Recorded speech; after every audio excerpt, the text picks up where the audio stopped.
And what's good? Welcome into the Week 10 Fantasy Football Roundtable. As you can tell, we are not in the same studio. We have family visiting in town, so I'm using a spare room. It's kind of chaotic. It is what it is, so I'm going to make it work. If you're wondering why I'm holding the microphone, that is why, because I cannot connect it like I normally do on the table. But anyways, thank you all for joining me on this week. We have things going on with the rest of the FF crew, so it is just myself.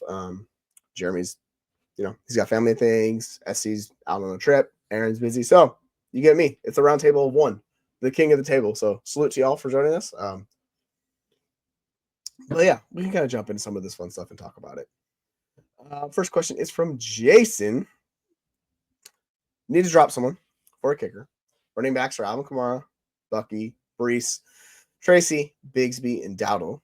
Wide receivers are Deontay Johnson, JSN, DJ Moore, McLaurin, and Waddle. Yeah. So those would be the two guys I'm dropping. I would also throw Dowdle's name in that list as well. Tracy, you know what you're getting from Tracy. He's getting high-end usage, and we heard it. Even head coach Brian Dable talked about it. They're getting high-end usage again, where he said Tracy's going to get the usage, and then he said basically refers to the other running backs, Aaron Gray and Devin Singletary, as the other running backs in the room. And when you know that, that means they have found their guy, and Tyrone Tracy is their guy. So I'm a big Tyrone Tracy fan. Yes, it's definitely him. I would say, of this group, it's Dowdle, it's Bigsby. You could also kind of throw Bucky in that list too, but he's more valuable because the role he has is more secure. I would say Bigsby is the guy I'm dropping. It obviously depends if it's a start three wide receiver league, or that'll change it up a little bit because you're going to want the depth of wide receiver, but you're not going to be able to play Deontay in the meantime, and it's really hard to even play Waddle, right? But because your running back room has more high-end assets, you have Brees, you have Tracy, you have Alvin Kamara. It's a really good trio. As opposed to your wide receiver room, you really have DJ Moore, who's been up or down. You have Terry McLaurin, who's been really good. Waddle's been just atrocious from it, but you're hoping it gets back there. JSN showed us 1 week, but we'll see it again. Like, can they do it again? I hope so, but I'm not 100% sure. And Deontay. So, yeah, I would say Bigsby would be the guy I'm dropping, and you go from there. But so thanks for the question, Jason. If anyone else has more questions, please send them in. We'll happily answer them the rest of the show. We're probably going to do the show about 30, 45 minutes. We'll see how it goes. If we get some more contact, more questions, then we will do that. What I kind of wanted to talk about is a little bit just in general what we're looking forward to in Week 10 and how we're progressing with these certain players. We saw it on the Thursday Night Football show. We saw what those guys could do, aka the Bengals and Ravens. When they get together, it's absolute fireworks, right? So you saw Jamar Chase have one of the greatest games ever for a wide receiver. I think it was top 10 in PPR scoring. I know someone said, is it possibly the greatest wide receiver performance? No. It's certainly up there, though. If I saw Adam Harstad had a nice little thing about it where he mentioned Jimmy Smith going against the 2000 vaunted Ravens defense, and he has some really fun stats to talk about how Jimmy Smith put up like 295 yards, like 14 receptions, just an absurd performance against the Baltimore Ravens. Like, if we're putting that in context, I say that is the best one ever. I don't really remember that performance, but I remember like Jimmy Smith was that dude. He deserved to be in the Hall of Fame. We'll answer this question from Jeffrey. Do you think Nico is ready to go this weekend? Yes, the thing with Nico, and same thing, we can answer the Christian McCaffrey question here too as well. With Nico, you fire him up. You don't worry about it. He's this true difference maker. I think Chase just passed him in points per game, just barely. Nico's at 21 plus points per game. Chase is up to 22 now before this game. Yeah, like the thing is, the ceiling case for Taysom and Hawkinson is just nowhere near as high as it is for Nico. The only concern you really have with Nico is basically limited snap share. Like, if he's not running all of the routes. But my whole thought process is, if I have Nico, I'm playing him everywhere. I don't care. This is like these high-end producers. This is why I talked about Christian McCaffrey in this range. The true elite difference makers, you got to play them because the floor is insanely high and the ceiling's really high with them. I like Taysom Hill this week, but the question about Taysom Hill is it can vary so much with him. Like, he's only going to get around 10 touches max. It's usually between 5 or 10 touches in a game. He usually doesn't exceed that because he plays that joker role in that offense, right? So he'll give you some pass attempts. He'll give you some rushes. The nice thing about Taysom Hill is the goal line usage is there and no Jamal Williams. It makes him a lot safer. And Hawkinson, we also have the same question with Hawkinson, right? It's week 2. He's coming back from injury. We're hoping he gets the full snap share and the full routes run, right? So for me, yeah, I'm playing Nico. Like, you waited this long. I'm not going to not play him. But like, this all comes down to your risk management and how you want to do that with your team. Like, are you comfortable playing Nico and living with the potential that he puts up, a very limited usage? From what we've seen, the thing is that Texans offense desperately needs him. He's by far their best wide receiver. We saw Tank Dell finally come on last week, but still, like, the deep shots and everything just hits different with Nico. So if he's playing, they're going up against the Detroit Lions this weekend. They need everything from Nico because the Lions are going to absolutely wreck that Texans defense because they're more than likely not going to have Will Anderson, right? So what that means is they need everything Nico's going to give them. So if he can run the full route tree and he can do all the snaps, like, they're going to give it to him. So I'm going with it. If you're worried about it, I get it. And yeah, you played Andrews. Andrews had a great game, which was, by the way, we finally saw that a snap share and routes run increase from Andrews. It's finally like we're getting that like 90 plus from Andrews, which is like, that means we can confidently start him. He's a top 12 tight end rest of the season. All that stuff's great. But yeah, he went up against Chase. So you got to shoot for the ceiling. And yeah, the floor really doesn't do much for you because you're chasing so many points. It's like 55 points. Andrews had close to like 20, I think, if I can remember that correctly. So I'm going to go with Nico. And yeah, this is the trade we were talking about. Yeah, it's a really nice trade for you. I remember that trade when you mentioned it to us. It's a very good trade because you're getting Breece Hall. It's a massive upgrade over Javonte Williams. And you're getting Nico Collins, who I really like Terry McLaurin. But when Nico, if not this week, if next week he's fully back healthy, I think they'll have I can't remember their bye weekend. But when he's up and ready to go, like, what Nico is. He's a top 3 wide receiver, maybe rest of the season. It's really Jamar Chase, Justin Jefferson, the only two I would say in his stratosphere right now. I like CeeDee Lamb. I think he's there if it's a healthy Dak Prescott. But yeah, man, like, it's that offense. It just kind of brings it down. That whole Dallas Cowboys offense is just going to be so rough with Cooper Rush. If you go back to 2022, and we'll talk about that for a second. Lamb had about 75 yards with Cooper Rush per game. It's that's pretty solid numbers. His target share was insanely high. The difference was, if you look at that 2022 team to this team right now for the Cowboys, like, the players around him are significantly worse. The line is massively worse. The skill position players, like, there's just a lot more question marks around him. Now, they still have the tight end Ferguson. They're hoping it's like thing with Tolbert. They're bringing Jonathan Mingo in, but man, if you're Cooper Rush, you give Lamb 50% of targets. You don't mess around. And yeah, Jamie, I always appreciate you for joining this, man. It's always a great time. What can I say? Yeah, so like I was saying earlier, if you guys have multiple questions, throw them in. This is what the show's about. Like, we come in with an idea. We just kind of want to talk shop of fantasy football, talk dynasty trades, we'll talk player values, all this fun stuff. But it's the least organized show we have every week. Like, we just kind of play it by ear. We have a vague set of what we want to do. We talk about certain players, talk about values. And if there's stuff you guys want to talk about, we'll have to answer it. This one's from Tron Force. I like the name. With Tyreek Hill questionable, yeah. So for me, yes, because the pivot option is rough. You could pivot to Mostert. I think he's fine, but I much prefer to play Darnell Mooney in a good matchup. The way I have them ranked is I have Tyreek top 7 wide receivers. Let me pull up my flex rankings really quick.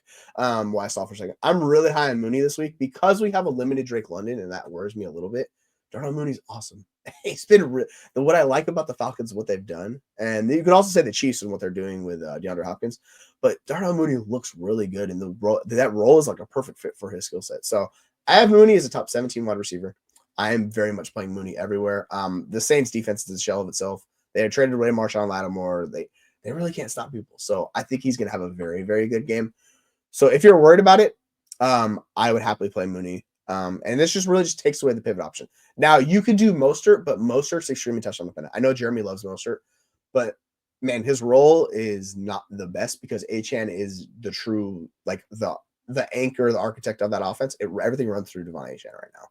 So Tyreek's ceiling and floor come down a little bit. Like, we still like Tyreek a lot, but like, there's question marks with him rest of the season. That's why I said he's not in that same tier as those other guys, because his usage has come down, which it sucks if you drafted him like 103, right? But still a very good option. But yeah, I don't even want to play the Tyreek Hill game with this because it's Monday night and your pivot option is Mostert. The issue is if Mostert doesn't get a touchdown, you're going to be looking at like 5 points. That's the issue with Mostert. So it's a pretty steep drop. So if you want to bet on a touchdown, you can on Mostert. What I like with Mooney is he gives you a high floor and he gives you a high ceiling. I like it with Hopkins too. Don't like the matchup this week for them, So I'm a little bit worried. And they're playing Denver. Like, Denver's a really, really difficult defense. Now they got eviscerated by the Baltimore Ravens. Like, that's Baltimore there. Baltimore is really just a very special offense. We saw this against Cincinnati. Like, it's just absurd what Lamar that offense can do.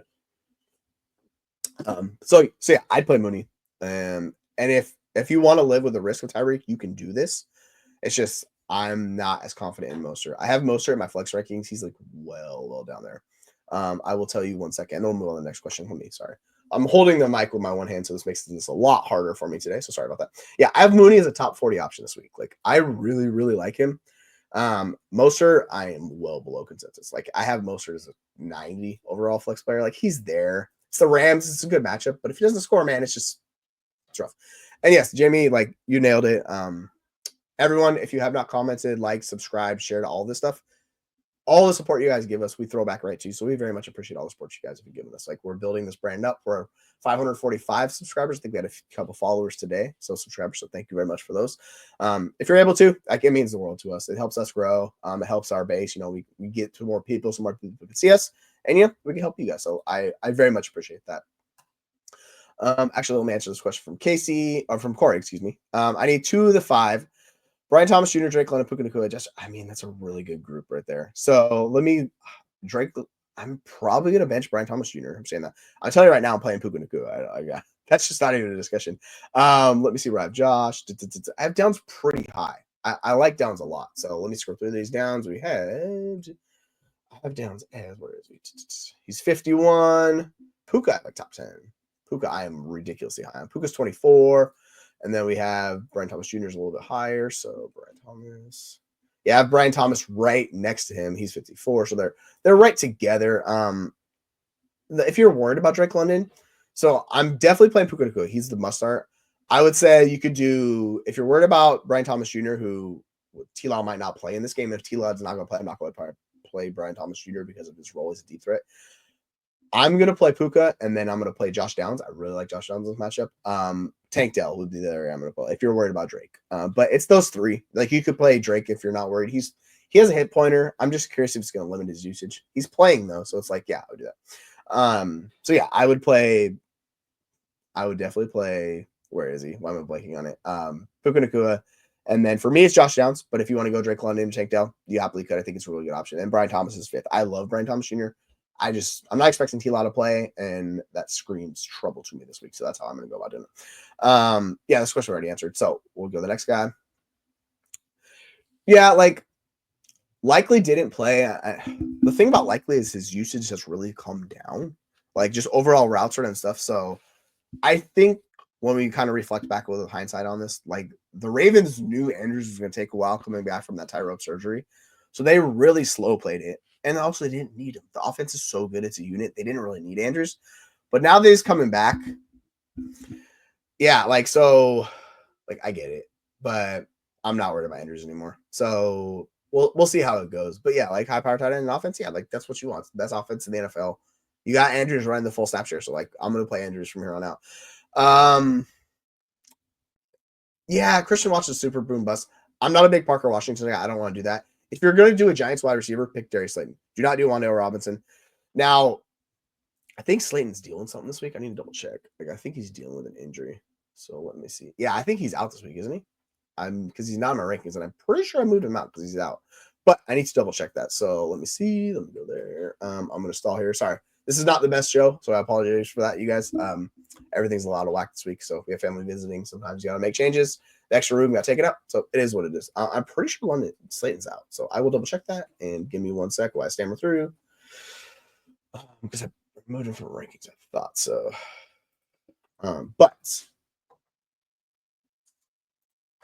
Anyways, we'll get to the next question. Of those guys, I like Slayton if he's playing. I would say I'm doing Jalen Coker because it's a really good matchup. So I would say I would go Slayton and Jalen Coker. If Slayton is out, then I'm playing Jalen Coker. Wan'Dale, like, his role just sucks right now. Like, they're just not featuring him. It's kind of evaporated over the last few weeks where you can't really play Wan'Dale. And Parker Washington, like, these wide receivers in, like, that step up, kind of, I know how we view running backs. Like, a guy steps in, he comes in, and we're like, oh yeah. But the guys that wide receivers, it's a lot harder for them to do that because you have to earn targets at wide receiver. You're not just going to be given touches like running backs are given touches. Wide receiver have to earn them. And Parker's like, he's fine. You could do Parker, but he's my least favorite of this group. So if you're dropping Christian Watson, I would say Slayton if he's healthy. If not, I would do Jalen Coker. I like the matchup for Jalen Coker. So I'd say Slayton, Coker, Parker, Washington, I guess, and Wandale, but it's a coin toss between those guys. Those two guys I don't really want to go with. Yeah, man, go for it. It's Josh Allen's awesome. Like he's really, really good. If you want to interesting stats, go compare his stats this year compared to Chris Olave last year. They're very similar as far as like the kind of the metrics behind the usage, like first downs per like routes run, stuff like that. His like even his target share, like Josh Downs is a very underrated player. So in Dynasty, if someone wanted to flip Chris Olave for Josh Downs, it might sound kind of gross. Realistically, like I don't mind that type of deal at all because you're getting a player that's playing the rest of the season. And he has Joe Flacco. So, I mean, as long as Joe Flacco is his quarterback, and even if Anthony Richardson comes back, I'm not worried about Josh Downs.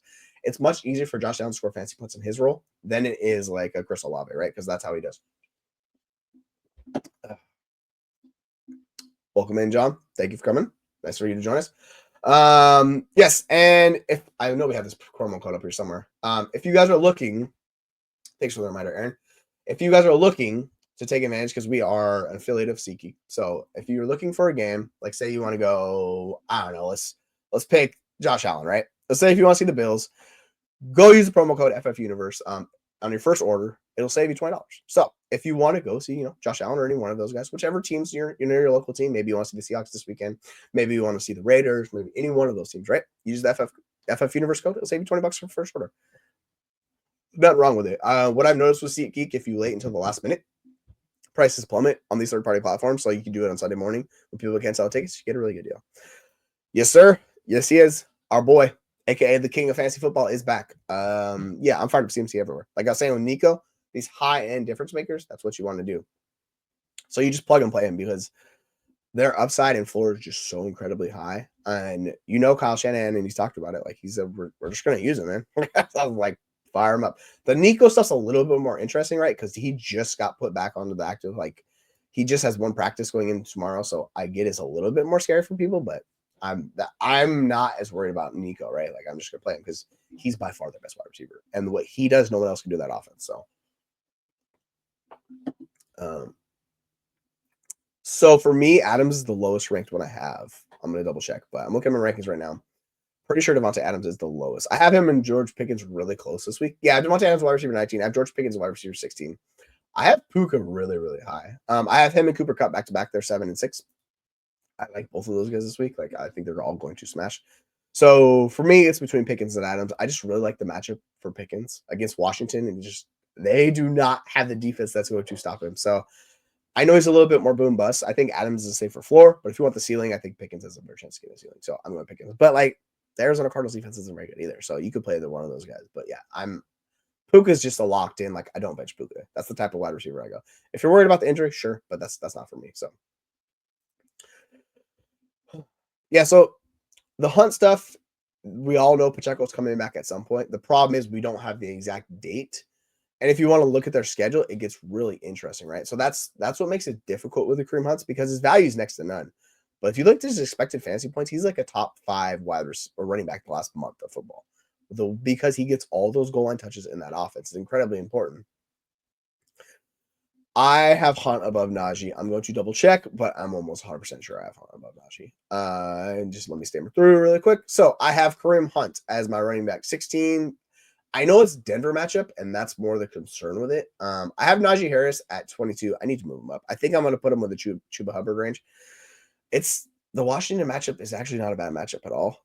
What I was worried about was the injury with Najee, but yeah, I think I get it. It's a bad matchup, but you just kind of got to play Hunt. If you could go Najee if you want to really chase it. My thought process with Washington and why I was lower with Najee is they're going to be behind in this game, or more than likely behind in this game. If that scenario plays out, Jalen Warren gets on the field more, and it kind of limits his role. But Najee's been awesome this year, so I get it. I have London above Pickens, but it's a really good matchup for Pickens. If you're worried about the Drake London hit pointer, just play Pickens is how I would do it. So it's the same tier for me this week. I think it's smash matchup for Pickens. London is just really, really good. His usage is awesome, but like he's questionable going in the game against the Saints, and that's why I'm so bullish on Darnell Mooney is because I think they're going to feature Mooney more than they are London this week. No. Yeah, like they have a shot, right? So 3-6, they have a shot. You kind of have to run the table. You need to be about 500 to get that 6 seed in most leagues, right? So they're gonna have to at least win 3 more games than they lose the rest of the way, right? Because we're week 10, most playoffs start week 14. So you need to go about 3-1, 4-0, more than likely to have a shot to make the playoffs. You could do it, but like if you were holding CMC, which all my CMC shares, like I could not sell them, so I just held him because I was like, he's gonna come back at some point. BTJ Worthy's role last week was atrocious, and it's just not hitting. Like we saw last week, they gave him that look, stepped out of a bounce, should have had a touchdown, and Mahomes is like, all right, screw this, we're not doing this. He had like a 4% target share, 5% first read looks. Like it was bad. I'm not playing Xavier Worthy right now. Like I don't want to do it. So I get the concerns with Brian Thomas Jr. and no Trevor Lawrence, but like I'm playing Brian Thomas Jr. over Xavier Worthy. Like, my rankings for Worthy this week are not pretty. Like I have Worthy outside my top 40 wide receivers. I'm playing DeMarcus Robinson over him. I'm playing DeMario Douglas over him.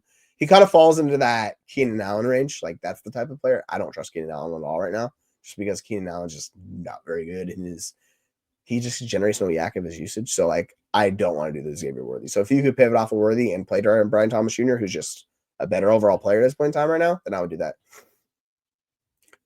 Let's go back to rankings really quick. See defenses. All right. So just to let you guys know, I don't really do defense, but I will give you my best opinion on it. Aaron's the defensive expert. I just don't do the defense. I'm strictly offense. But I will tell you what we have here in rankings. So Chiefs and Giants. I mean, I'm gonna have Chiefs really high because they're playing Denver. You can do the Giants thing against Carolina. The thing is, like Carolina, I think could move the ball. I just think it's more likely than not Denver turns it over, and they just don't generate much offense against them.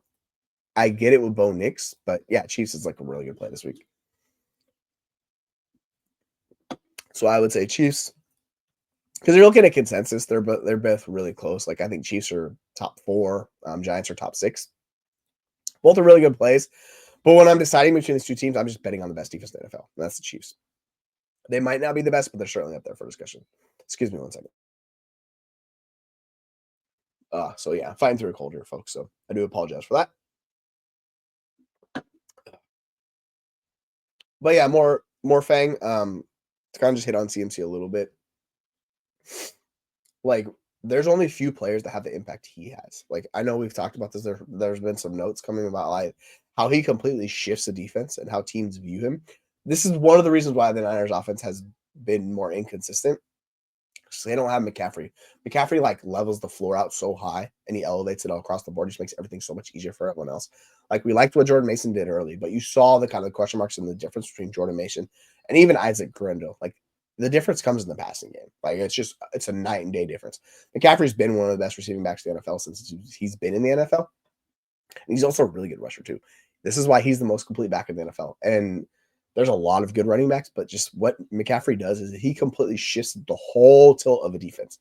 Like they have their eyes on him at all times because they're terrified of what McCaffrey does. So he draws linebackers, like you have safeties pay attention, all these things, and defenses shift coverage, which is why you see like these guys get chunk plays where it's like Debo and Kittle, Ayuk, and I really like Jennings in this matchup. It's a really good matchup for Jennings. I'm a top 20 wide receiver.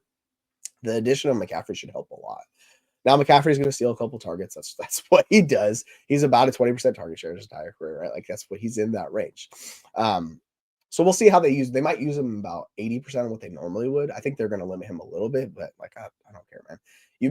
If you're benching McCaffrey, you have to have some insanely good options to even consider benching him. Is the way I would put it, because consistently he's been the best like fantasy difference maker his time in the NFL. Like what he does compared to everyone else is just absurd. His usage, the way he just is super efficient. And he's one of the best offenses in the NFL. Like I remember back to his days in Carolina and when he was coming over to San Francisco, a few people in the industry, I'm not going to name any names, were like, oh yeah, it's not going to be the same. Sell McCaffrey now. And I was like, timeout. Like he's the best fantasy player. Like he's the best running back in the NFL. What do you think is going to happen when you put him in a good offense, right? Like I get it. Like he didn't have the 29 points per game that he had a couple of years ago, but still, man, like he put up 25 points per game. Like he's just so freaking good. So the efficiency is still there. It's just the volume went down a little bit. But this is the life you live with McCaffrey. Now in Dynasty, if people want to get out, probably a good time to get out. I'm just gonna ride it because I have him on contenders. So if you have him on contenders, you just try to do it. If you're trying to get out, like you could move him. He's still valued insanely high for not even having played a game this year. I think that's what's the most interesting thing about McCaffrey is just we have such faith as a dynasty community because it's not regression due to like age and him struggling. It's just injuries. Like that's the only concern we've seen with McCaffrey. Because when he's fully healthy and he's rolling, like it's a night and day difference, man. It's just like you can tell just how I talk about McCaffrey. Like he's been my favorite player for the longest time. Because of just what he does, man. It's just great. So getting these high-end producers, Nico and McCaffrey, back this week is really a big boost for a couple of teams. So if there's teams that had Nico and McCaffrey, like that's league shifting what those two players could do. If that's one team and entering a lineup, like that completely changes the team. So if those teams are in that range where they're, like they're a couple games back of 500, they got that boost to make the push for the playoffs. Because once you get into the playoffs, I know we talk about like odds of if you making the championship and winning, if you miss out on the bye are significantly lower, which is true because you're playing an extra game. But the fact you're getting like these high-end producers, so those teams, if they get the 6 seed, I think I put out to you about this earlier today. If they get the 6 seed, they're going to be a vaunted 6 seed. Like that's a 6 seed you don't want to play, right? Because you go up against them, you're like, wait, what? They have all these guys, and they got McCaffrey and Nico back. You're like, whoo, treacherous, right? So it's not your traditional 6 seed. It's good to the playoffs, and that's the scary part about them. So it's going to be a lot of fun. I had a question earlier that was asked on Twitter. I think it's very interesting. I'll hit on here, where we were asked about 3 quarterbacks. It was Danny Dimes, aka Daniel Jones. It was who was it? Like Matthew Stafford and Tua, and I was the only one who's Daniel Jones, and I'm like, yeah, dude, Daniel Jones against Carolina, sign me up. We've seen Daniel Jones last week, even against Washington. He put up like 26 fantasy points. I just think Daniel Jones in the good matchups can do really well for you. And if you want to look at his schedule the rest of the year, it's truly absurd stuff. Like the guy has the potential to really just put it on teams. So my thought process is, yeah, I'm firing up Daniel Jones everywhere this week, and we'll see how it goes. I have his top 10 quarterback, and that might sound crazy, but you know what? You just kind of gonna live with it. So give me 1 second as I kind of find the clip I'm looking for, and I'll answer for you guys. So, all right, let me see.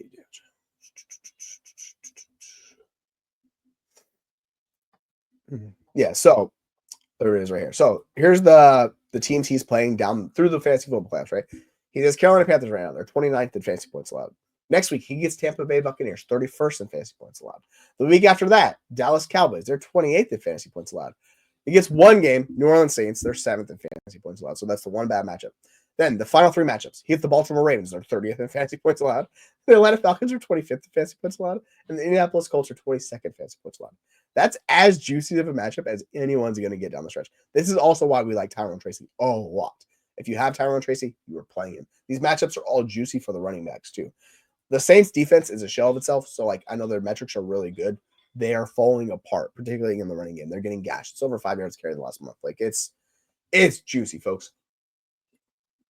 So if you pick, I would highly suggest someone, if they're looking at somebody's stream and for like the rest of the year, go pick up Daniel Jones. Like I get it. It's not pretty. He doesn't have the name cachet. I don't care. He's going to produce for you. He's going to be a locked in top 12 producer. It just is what it is. He can struggle and still do like give you fantasy production. It's because he's a rusher, man. Like I get it. I understand people do not like Daniel Jones. I understand why. He's not a good quarterback. I don't think anyone's saying a good quarterback. But that's the difference between fantasy production, right? And like NFL. Like that's the biggest difference. We're looking at his rushing. He already has 60 rushing attempts this year. Like his efficiency's gone down. He's about 4 yards a carry. It's fine. It's not great. But he's pretty much on pace for what he did in 2022, where he had 120 rushing attempts, right?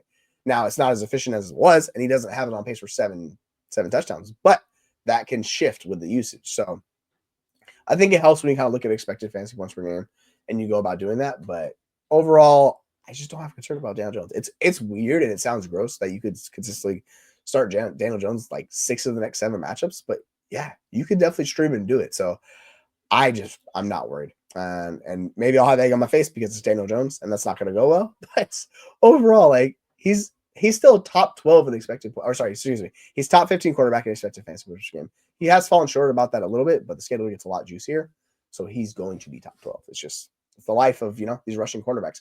I remember years in the past, like we had Blake Bortles carrying teams to championships, right? These ugly quarterbacks because they get in these game scripts or situations where they're just feeding on. This is when Allen Robinson was on that team. This was a long time ago, by the way. And you can tell I'm getting old because I'm referencing something that happened like 10 years ago. But yeah, like that team was a juggernaut for fantasy points. I remember my specific because it was my home league and my brother invested in it. So you can see, I know some of these players are ugly or you're not super excited to start them, but this is why we play matchups because matchups are super important. And good matchups, you're gonna play those guys, and bad matchups, you're gonna match them. But that's enough for me rambling about Danny Dimes and doing all of that. I think we can kind of move on to something that's a little bit different right now and talk about overall strategy for teams that are kind of making their way to the playoffs. Obviously, if you have this Nico or you have this Christian McCaffrey teams, right, you're going to just roll with those guys and do that. But if you're looking for teams with juicy matchups, like we talked about this earlier, like we talked about Terry McLaurin, the Washington offense. I mean, you just go look at the Rams. Like their matchups are really, really good. So if you want another team down the stretch, like go get Matthew Stafford for cheap. Like you could do that. Go get his pass catchers. I know it's just the offense is humming so well. You have to get past this really difficult part because Miami's not a good projected matchup. I think they're really fine. New England is kind of falling apart. Philly, New Orleans, you think it wouldn't be that good. Now Buffalo's a tough matchup. Like that's not going to San Francisco's gonna be had. The Jets, they're not as dangerous as it was. Arizona. And the thing with as long as Puka and excuse me, let me try that again. As long as Puka Nacua and Cooper Kupp are on the field, this offense transforms into a top 5 offense. Like they shift this offense and it does really well. Stafford's doing this with freaking paper mache at the tackle, like his offensive line, and he's just really, really good. Okay, so the interesting thing with this is you have to pay attention to Ingram's quarterback situation because it's going to change his usage. Now, with him and Brian Thomas Jr., I'm still fine playing them, but it's Minnesota. It is a difficult matchup. I don't think they're going to cover him very well this week because I think he's going to cook those linebackers. But I think Pitts I'm going to go Pitts over him. And it really comes down to Taysom Hill. Now, Taysom Hill is the interesting one. I have Taysom Hill ranked above both of these guys this week. I have Taysom Hill as a top 6 tight end. I'm trusting the usage. I will say, if you don't want to do the Taysom Hill experience, I think Pitts is just a much safer dude. Pitts has been really good down the stretch. I just worry about Ingram with a backup tight end. Now, Ingram's been really good with T-Law. The thing is, like tight ends, sometimes the usage shifts with backups, and it's not where they just see them right away, right? So, for me, I think if you want to play the ceiling game, you go Taysom Hill. I think Pitts is much higher floor. Ingram would be 3rd this week. I'm a little worried. Now, if T-Law plays, we'll flip it and we'll have Ingram 2nd. But yeah, I would say Taysom for ceiling. If you want a guy with a high floor and a high ceiling, it's Kyle Pitts. Like, you know what you're getting out of Kyle Pitts. Now, I know I was wrong about Kyle Pitts early in the season. I was like, I'm just done with him. I'm moving on. I can't do this anymore. But it's like they shifted his usage and he's been good. Like, you look at the last couple games. Now, I know he came off a bad performance against Dallas. But before that, you're looking at the games. Like, he had 5 in a row double digits. He had 15. He had 10. He had 13. He had 25 passing points in those games, right? Now, last week, it all kind of just went to, you know what? And part of that is because I'm not actually entirely sure why that. He did get injury, but he's off the hamstring injury report. So it really just depends on how you want to go about using those guys if you're worried about it. Yeah, like Pittman's not healthy at all. Like if you watch Pittman play this year at all, it's just so tough for him. I wish he was healthy because it's been just such a roller coaster year for him. Now, I know like he's had some decent games, but look at the last 3 weeks. He's done almost nothing. I think he's got 14 fantasy points combined the last 3 weeks. It's so tough playing Pittman. Like I'm fine dropping Michael Pittman. I don't want to start him at all. Like he's more of that roster clogger right now because until he gets healthy, which we don't know when it's going to be because he keeps playing through this injury, right? So he also got ruled out this week. And it's like I think they should just keep him out till he gets back and healthy. So maybe he comes back week 11 against the Jets, but like ideally, I want to take the next 2 weeks off and come back against Detroit because that's a really good matchup. And then he has New England, and he can kind of do okay for the bye week. But I'm fine dropping Pittman. It's like I don't mind that at all because you're taking the ceiling shot with Jameson Williams, and you know what Jameson Williams does. It's a similar floor. He just has a higher ceiling than Pittman right now. So yeah, I think you made the right call. I wouldn't worry about like losing Pittman too much. Now I know he was drafted relatively high and he had a really good year last year, but this is why we were fading Pittman going into the year because we were definitely afraid of him with Anthony Richardson and the volume. Yeah, but it's like that's the problem, right? It's the injury. So once you lost Diggs, you kind of have to pivot in Pittman. I like taking the ceiling shot on Jameson Williams. What's nice about the Jameson Williams archetype of player is as long as you have like good like anchors, like a wide receiver 1 or wide receiver 2, he's the perfect wide receiver 3, right? Because he gives you that boom bust weekly option where he can take a play at 80 yards. Just one catch is all I need. So as long as you have like 2 really good wide receivers in front, I'm much more content where you play him at the wide receiver 3, you flex, Jameson Williams and just live with it. So yeah, I'm fine with Jameson Williams. I don't want to do the Pittman experience or redraft. Now Dynasty, he's so cheap right now. You can get him for nothing. But for me, just in general, like, yeah. So yeah, don't worry about it. That's not the type of player you're really gonna stress about losing because it just has not worked out. And it's not gonna work out this year until he gets fully healthy. And his injury is severe enough, like it's just no thank you. Because back injuries are treacherous, man. Like that's the thing with these back injuries. They can act up, they can flare out for a long period of time. Now, this question you have here is very interesting. I'm gonna pull up my rankings here really quickly to make sure I have them because I want to say I have Kirk above. Yeah, I do have him above Kyler. Now, I do have Kirk Cousins above Kyler Murray this week, which it really hurts my heart because I love rushing quarterbacks. Like that's always my go-to. I wonder if Kyler Murray and this offense can get right against this Jets defense. The interesting thing for Kirk Cousins, he's playing the Saints, man. Now, I know he needs the touchdowns because he's a little statue quarterback. He literally gets 0 rushing yards each week. Like, he doesn't move at all in the pocket because, he's coming off the Achilles. He can't do any of that, and he was never really a rushing quarterback to begin with. But this matchup against Saints defense is juicy. So, yeah, I'm completely fine with that. And it's actually interesting. If you look at, like, where Kyler's expected fantasy points per game are, you would be surprised how low he is this year. Compared to Kirk Cousins, Kirk Cousins actually he has a lower like expected fantasy points, but he's just basically scoring the same amount each and every week as him. Like neither one of these guys for an and we're using the PFF expected model, so some models different from others. But the expected fantasy points, which is with the points they expect on the plays you run in situations of all that nature, like both of these guys are not high end producers. Now Murray's been more disappointing based on what we expected, but yeah, like I just treat these guys matchup base. I'm hoping they figure out this offense. And it's nice that they finally got Marvin Harrison Jr. going. This can help their offense. It's going to help the floor out and the ceiling. But I'm still not 100% sold this week. I think Jacob Gibbs put out like a tweet about Marvin Harrison Jr. where a lot of the metrics look really good and he's a really good player. So if we want to buy someone low, I think we should all buy Marvin Harrison Jr. low. I think that was the perfect time because it's starting to turn around and a lot of people probably aren't noticing this yet. And you get in now before like the value fully catches up to the production rate, and then you're like, oh crap, like you can't get him again. So now he was overdrafted, redraft. That is what it is. Somebody had to get overdrafted. I think Chris Olave was a much worse pick, but they went in that same range, right? Like where it was like Olave or Harrison, and people a lot of times went Harrison over Olave. But yeah, at least there's a chance he gets that with Olave, man. It's been such a rough year, and like he just went on IR. It's more likely that Olave's done for the year. So in Dynasty, if you want to go Olave, yeah, go for it. On contending teams, I'm flipping Olave because it's just so frustrating, right? So like we talked about with Josh Downs, I'm fine doing that. But yeah, sorry, I didn't mean to like go off on a tangent really about Chris Olave there. But overall, yeah, this week I'm playing Kirk Cousins significantly above Kyler Murray. I don't mind going Kyler Murray, but yeah, I'm trusting Kirk. I'm trusting that offense. They've just been one of the better offenses in the NFL. Like that is what it is, and they're figuring it out how to use their players. If you're worried about Drake London, I understand, but yeah, I'm gonna go that way.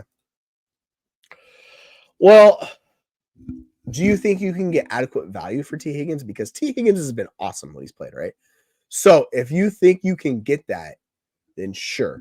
I just don't know if you can get adequate value for him because it's always injuries with T. Higgins. He's always injured, and people discount injury guys. So yeah, I mean, this wide receiver core and like Diggs is out for the year, right? So you have Jameson Williams, Calvin Ridley, Romeo Dobbs. Like this is a tough wide receiver room you have, which makes it difficult. Like Higgins is by far your best wide receiver, like by far your best wide receiver in a good situation. It's just injury. So I don't know if you want to trade away T. Higgins because I don't know what you can get if it's going to be comparable like production. Like we talked about with Josh Downs. If you want to do the T. Higgins for Josh Downs, it's the same type of thing. The difference is like T. Higgins is giving you a higher ceiling than Josh Downs. I think Josh Downs is more on the floor play, but he's been really good. Like that type of player, right? So you can try and trade him away, but like if you look at your wide receiver room outside of that, yeah, it puts your wide receivers in a bind. You need someone to step forward. Jameson Williams is not going to be a high target guy. Calvin Ridley's going to get a ton of targets. His offense sucks, so it's going to be super boom bust, kind of Cortland Sutton range. And then Romeo Dobbs. I mean, he's been possibly the most consistent wide receiver outside of Jaden Reed, but Jaden Reed's been up and down. So I don't really want to move T. Higgins on this team unless you can turn it into like another strength at a different position. But I'm assuming your running backs or tight ends or quarterbacks are all pretty solid, would be my guess, if this is your wide receiver room, right? So we'll see, because like I think Diggs probably had the highest ADP of these guys. Yeah, I think Diggs did. So outside of Higgins, obviously. But yeah, so I don't mind it. I mean, people have question marks about the Steelers. Like, that's the thing about Washington, is just that offense is really freaking good. Now, I don't mind the bet. It's like, I wish it was a little bit higher, but the odds are like 140. Like, I would like that a little bit more. But like, the thing is, like, that Jane Daniels offense has been phenomenal. Jane Daniels has been incredible. So you're going against Russell Wilson's been solid, but Russell Wilson's not like a good quarterback or anything like that. So that's kind of the difference, right? Yeah, like if you want to bet the Steelers, go for it. Like, hey, it's fine. I think they're going to make it a very competitive game. That defense is a unit, and they made a couple of additions. I'm curious to see if Mike Williams is ramped up fully this week. I doubt it. I mean, they desperately need him because that wide receiver room is abysmal outside of him. Like, outside of George Pickens, it's just a bunch of just nothing. Like, you talking about Van Jefferson, Calvin Austin, the ghost of the rookie Roman Wilson, which he cannot get on the field. So I really like the addition of Mike Williams, because you get two guys that pair well with Russ in this play action deep shot offense. That's what they're going to run. And this is Russ's strength. It's been a strength for a long time. So you got to run these deep shots to Mike Williams. You do with George Pickens. George Pickens just much more of a alpha at this point in time. You need someone else to step forward in the passing attack. And maybe it's Pat Freiermuth. Maybe it frees up Austin to play a little more in the slot. You just, a little bit easier on him. We'll see. I don't know. But yeah, and they got a good addition. They got another pass rusher too on top of it. So the Steelers are a fun team, man. Like, both these teams, this is what we call a playoff matchup. These two teams going against each other. I'm still going to take the Washington Commanders in this game. But yeah, I like your thought process on it. Now, with these two, with Rodgers, the offense is a lot better. Like, since they've, Devontae Adams, they kind of figured it out. Now, rest of season, the Drake May stuff, I like Drake May a lot. I think his floor is insanely high. And you're seeing, even in like bad matchups for Drake May, he's still giving you good production. So last week, I know he only got 16 fantasy points. That's still solid. He got injured the week before against the Jets. He's had double digits in every one of his actual starts. And the two before that, he had 20 plus. So I know this matchup's tough, but if you get past the Chicago game and you look at the Rams, Miami, Indianapolis, that's not a bad stretch at all. Now, Rodgers has a really good schedule. So this week, I think I have Aaron Rodgers above Drake May, but rest of the season, I'm going to prefer Drake May, just because Rodgers has the same problem Kirk Cousins has. So Drake May is the guy. I want to start Rodgers this week because I don't trust the Cardinals defense, but May rest of season. So if you're deciding between rest of season, I'm taking Drake May. I'm living with the Chicago Bears matchup. Like, Jaden Daniels was still pretty good against them. I know he's not Jaden Daniels, but man, he's given us the second best performance from any quarterback. Like, it's been good. So I'm not worried about May. I just think he's a really good quarterback. I know the situation around him is not the great, but sometimes you just gotta roll with it, right? You're just betting on talent. If you look back to Chicago, he still put up 22 points. Now, the difference is, he had that miracle touchdown. But if you take away that touchdown, still 250 yards passing. He had 52 yards rushing. I think Drake May can get you into that range. He's going to be running for his life. Like, that's for sure. So we'll see how it goes, man. But yeah, like CMC, James Conner, that's good. It's tough with Madison and Javonte. Like, I don't want to play either one of those guys. I was excited about Madison. And Tracy. Yeah, Tracy. So yeah, you have your three. You have CMC, you have Tracy. Those should be your 1 and 2s, and James Conner's your third guy. That's locked in. Like, if you could package T with one of these backup running backs, like Madison and Javonte, and you could package them into an upgrade from T, sure, I would go do that at the wide receiver, because it'd help the wide receiver room out, right? So yeah, I don't mind doing that. You go wide receivers. You have Tyreek, Cup, McLaurin, Mooney, D-Hop. You have a ton of wide receivers, man. Yeah. I mean, you have Barkley and you have Monty. I would pick, since you have McLaurin, you have Mooney, you have D-Hop and JSN, you could package two of those guys to upgrade for a running back, right? Like, or you could package one with Mostert. Yes, I'm trading C Lamb for Nico Collins. It's just health with him. CD is still dealing, like, he's a little bit injured too, so we have to take that into account with CD, and he's playing with a backup quarterback. And really, the floor is going to be high with CD. It makes it a lot harder to hit the ceiling. Now, CD's an awesome NFL wide receiver.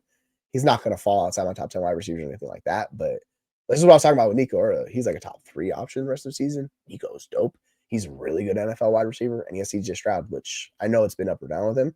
So yeah, I would trade CD Lamb for Nico Collins straight up. And I would do it in Dynasty too. Now that might sound blasphemous in Dynasty because of the Lamb stuff. I don't mind it. I'm a big time Nico Collins believer. I think on Dynasty, though, you could definitely get a plus because Lamb's in that tier 1. Nico's more tier 2. I think I was looking yesterday.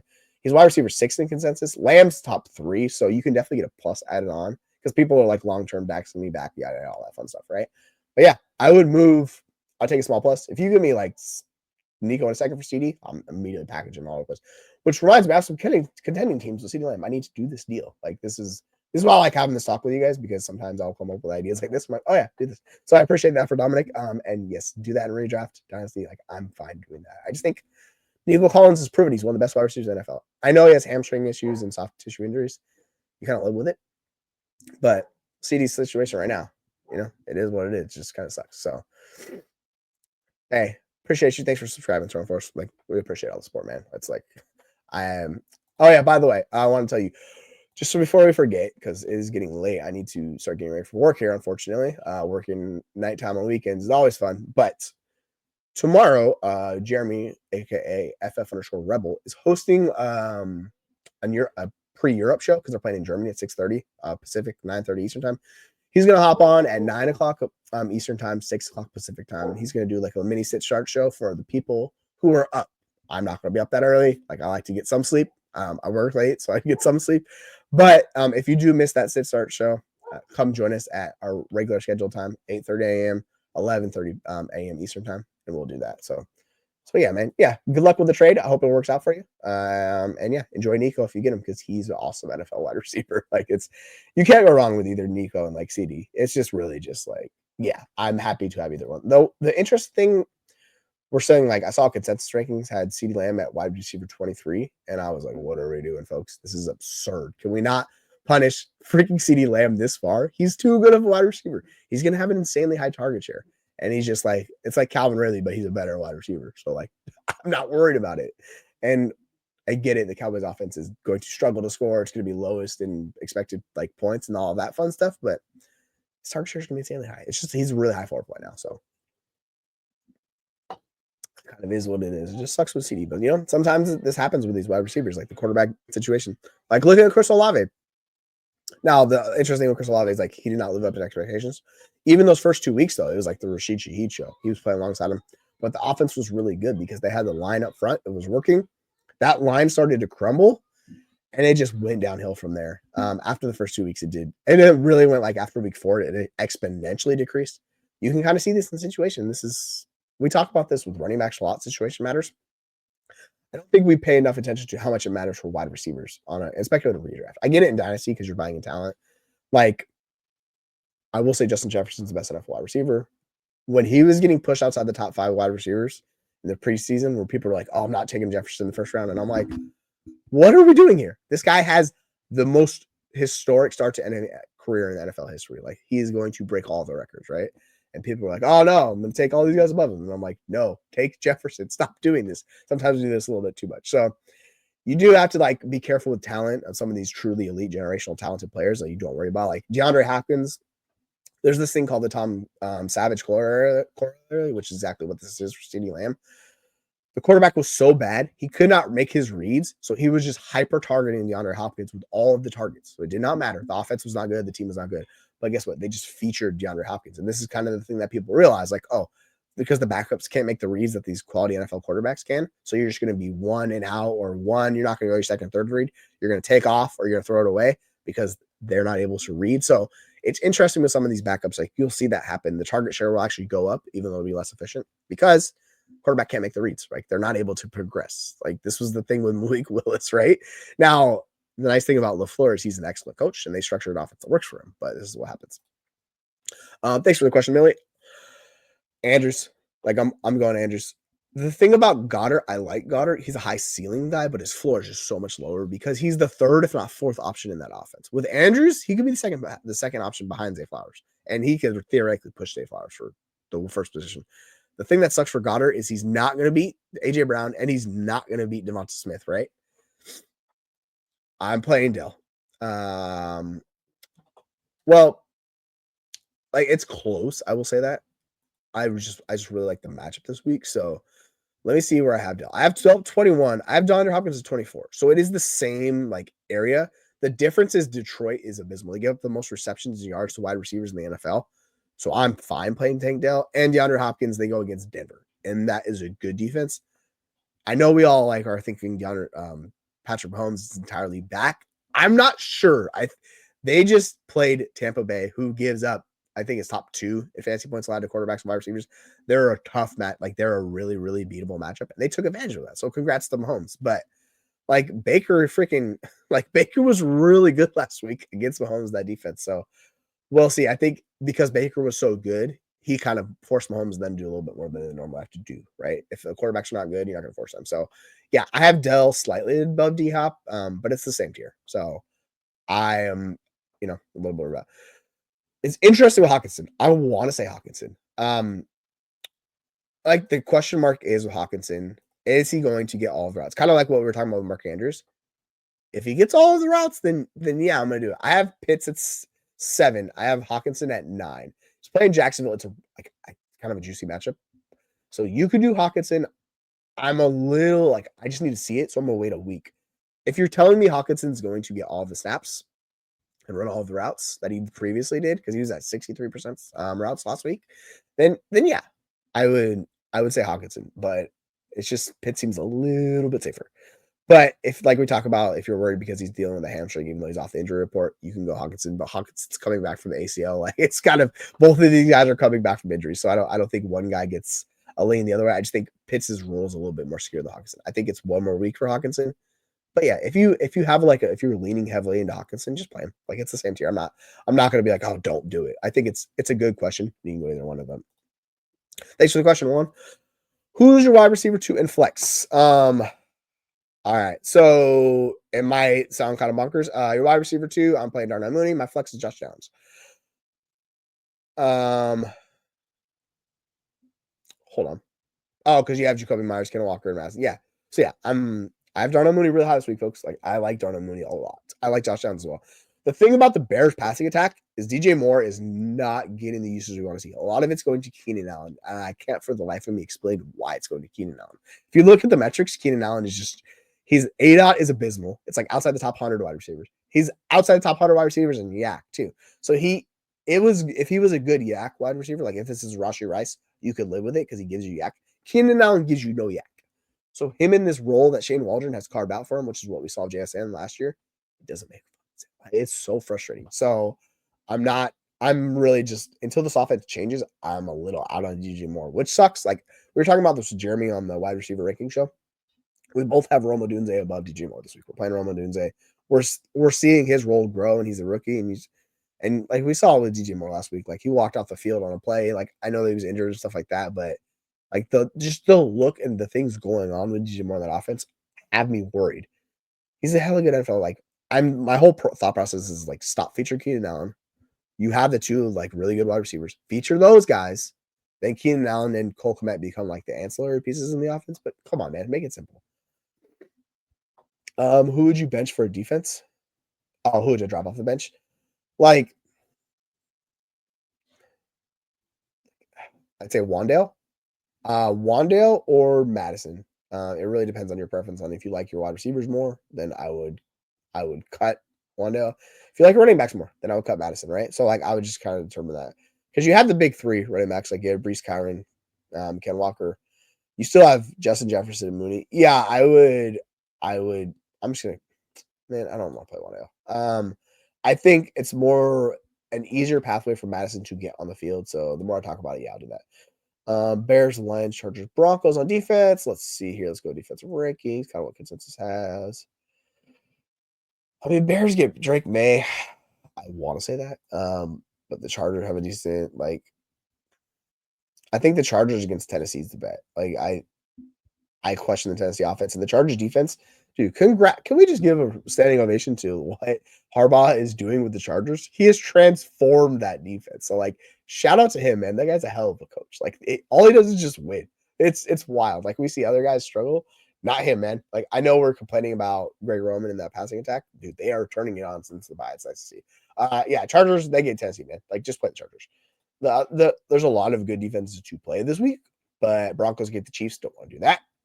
And I know, like, the Lions defense just gets torched in the passing game. And they don't have Aiden Hutchinson anymore, so, like, pressures and stuff. Yeah, so definitely Chargers.